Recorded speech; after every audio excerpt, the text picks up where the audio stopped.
Nothing can be more frustrating than when you go to sit down and watch one of your favorite programs on FuboTV and then you run into issues streaming it. Well, in today's tech video, I'm going to show you how to fix FuboTV if it isn't working on your Roku TV.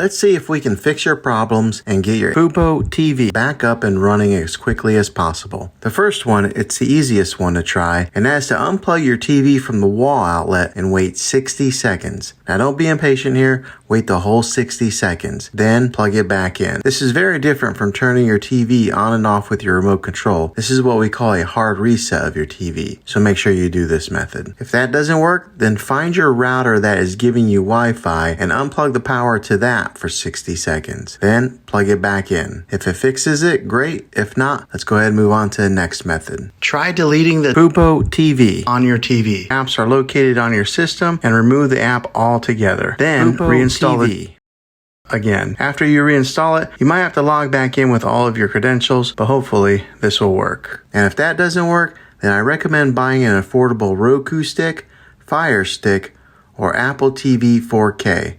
And plug that into your TV and use that as your main streaming player. And you'll be able to access FuboTV. I'll put links in the description down below of where you can get one. Well, hopefully this video was helpful. If it was, go ahead and throw a thumbs up on it. Go ahead and subscribe to my channel. I make tech videos all the time, and I would love to have you back in the next one. Take care.